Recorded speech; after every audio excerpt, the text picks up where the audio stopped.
नमस्कार विद्यार्थी मित्रांनो, दिलेल्या आकृतीतील चौकोन किती आहेत ते मोजा असा प्रश्न तुम्ही परीक्षेत पाहिला असेल। मग तो प्रश्न कमीत कमी वेळात कसा सोडवायचा तर ते बघूया। आता हा जो प्रश्न दिलेला आहे ह्या आकृतीमध्ये आपल्याला चौकोन शोधायचे, तर मी जे ट्रिक सांगते तर ते कधी वापरणार आहे ज्यावेळेस रो आणि कॉलमची संख्या सेम असेल। मग ह्या दिलेल्या आकृतीमध्ये रो आणि कॉलमची संख्या किती आहे? 4 आहे, म्हणजे n = काय मिळालं आपल्याला? 4 मिळालं। मग आता काय करणार बघा, ट्रिक काय वापरायची तर तेवढ्यांचा स्क्वेअर सगळ्यांचा करायचा, म्हणजे 1 चा स्क्वेअर + 2 स्क्वेअर + 3 स्क्वेअर + 4 स्क्वेअर झाला। मग याचं उत्तर पण कसं काढायचं त्याची ट्रिक मी मागेच तुम्हाला सांगितली। मग आता शेवटची काय असते ट्रिक, तर शेवटची संख्या किती? 4, त्याच्यानंतर त्याच्या पुढची संख्या आली 5 गुणिले या दोन्हींची बेरीज केली, 5 आणि 4 9 झाले आणि त्याला 6 ने डिवाइड करायचं।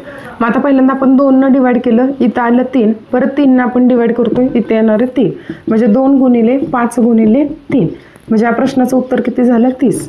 म्हणजेच या आकृतीमध्ये किती चौकोन असणार आहे तर 30 चौकोन असणार आहे। ट्रिक आवडली असल्यास चॅनलला सबस्क्राईब करा।